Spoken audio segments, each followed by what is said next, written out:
Hey, what's up guys? In this video, we'll be talking about how to plan out a Milky Way shot for those very successful shots into our own galaxy, right after this. Hey, what's up guys, and welcome in. On this channel, we talk about landscape photography, taking you out into the field, showing you how to shoot things, and then post-processing those images well, doing tutorials through landscape photography techniques. So if you're new here and you've never seen this channel before, consider subscribing below. Now on these videos, we still have about 50% of viewers not subscribed. I want to challenge you right now to subscribe to this channel if you're watching and not subscribed yet, because the content you're going to get here is going to be as good as if you were going out on a workshop with a professional photographer. That's what I did for several years. So my aim is to show you the same things I would show clients in the field. So if you're new here, consider subscribing. Now in this video specifically, we're talking about how to plan out a Milky Way shot. These are very complex photographs that take a lot of planning and initial thought processes that go into them to have a successful photograph as your end result. Now, how do you plan out a Milky Way photograph? Well, first thing, you have to know when is the best time to photograph the Milky Way. Now, if you don't know this yet, I've already created a video on that very same topic. I'll include a card right here that'll show you when is the best time you can go out and photograph the Milky Way. It'll take you through the processes of when you can see it, where you can see it, all those things. But when you get to planning a Milky Way, there are some very subtle differences that you can use just beyond knowing when you can actually see it.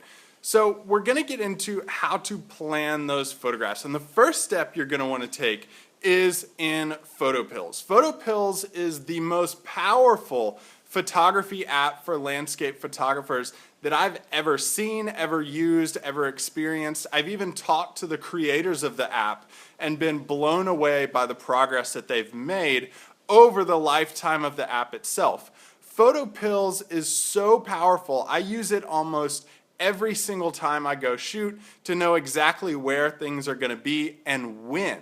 So PhotoPills is going to be your main go-to place to plan out this Milky Way process. But before we get into PhotoPills, I want you to know, like, if you're going out to photograph the Milky Way earlier in the Milky Way season, say like March to April or May, the Milky Way is going to be rising really early in the morning. Now, we're talking like 2:30 to 3:30 a.m. in the morning is going to be your best chance to capture those Milky Way photographs. Later on in the year, the Milky Way is going to be rising earlier in the night. Say like right after sunset till about midnight is going to be your best chance of viewing the Milky Way. Those time differences factor into when you need to go out and shoot the Milky Way and how to plan out what it's actually going to look like and when. So knowing that, we can open PhotoPills and really look at how you can use this app to plan out a Milky Way shot. So I'm actually going to take you through the PhotoPills app right here as we go through this video so you can see exactly what I see on my screen, and we can go through PhotoPills together on how you can plan out these Milky Way photographs. So first you're going to open PhotoPills, and what you're going to want to do is click on the planner icon that's in the top left of your screen. Once Planner opens, you want to navigate to the 7th screen in the Planner icon in PhotoPills. Now the 7th screen is going to show you 3 different things: sunrise, moonrise, and Milky Way. If you don't see the Milky Way yet, you can click on the icon that's visible in the top left corner, so it'll toggle through what you can see on the screen.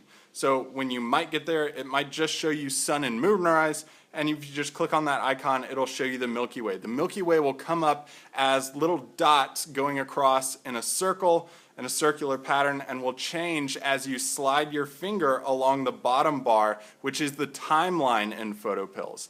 Now, let's just go ahead and think about when the next good Milky Way is going to be. Now, when I'm recording this, it's still early March, so the Milky Way season isn't quite here yet. So let's see when the first night we can actually go out and photograph the Milky Way is.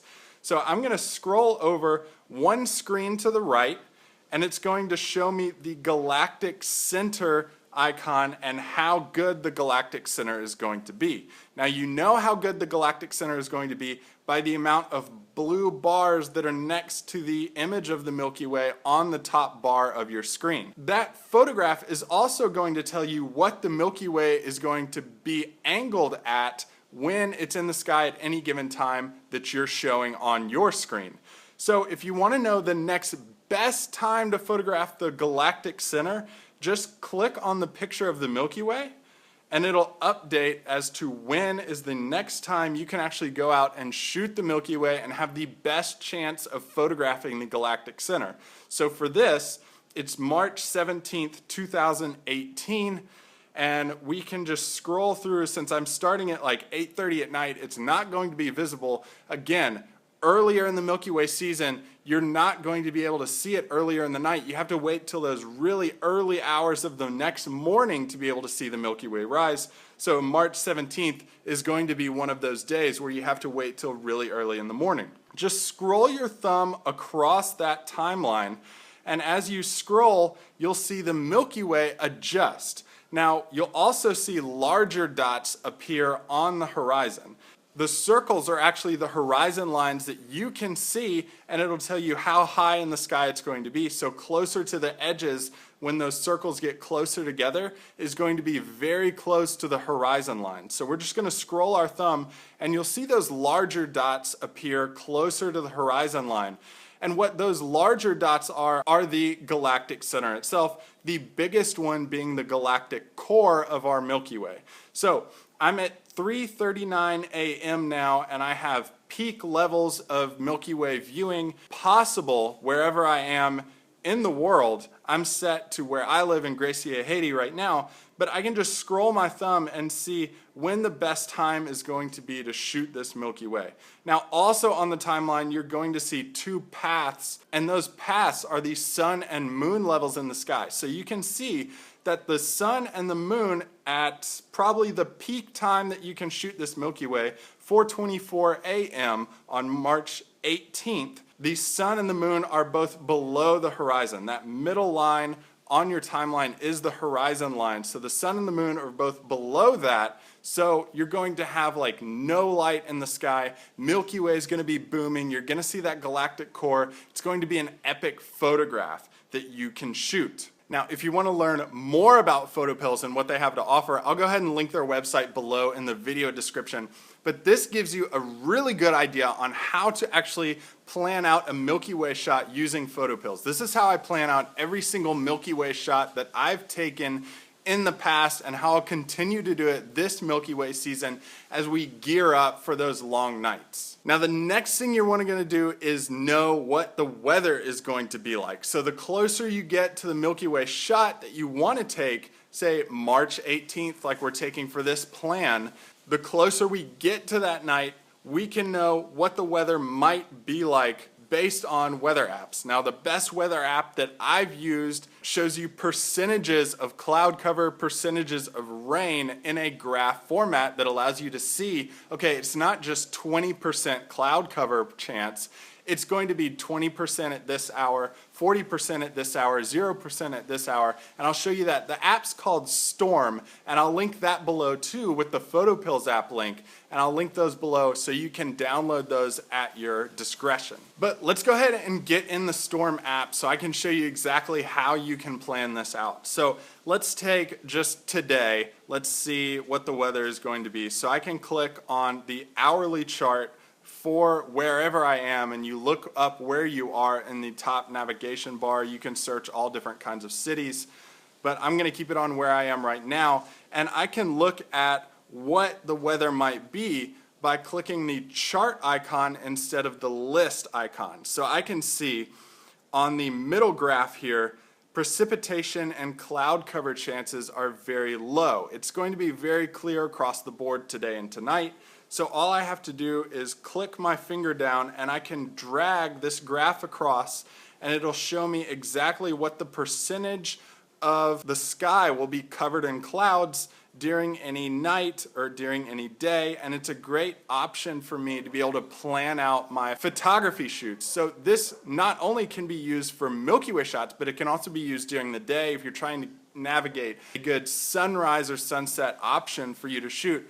But in the Milky Way, this is really, really key. I remember one night we went out to shoot and we had like a 2-hour gap of Milky Way viewing based on the Storm app, and it was spot on, and we got some killer Milky Way shots behind a lighthouse that I still keep in my portfolio to this day. So I basically swear by this app for weather whenever I go out to shoot, and it's a great option for Milky Way shooters to know what the weather is going to be at night. So as I continue to scroll my finger across, you can see we get a pretty good increase in cloud cover. If we're looking at the middle graph, increase in cloud cover up to 50% at 12 p.m. tomorrow. So this graph goes to like 24 hours ahead in time, so you can start planning out your Milky Way shots a day in advance. This allows you an upper hand knowing when you can go out and shoot the Milky Way and planning out what hours the Milky Way viewing is going to be available. If you pair up the hours that are good viewing in the Storm app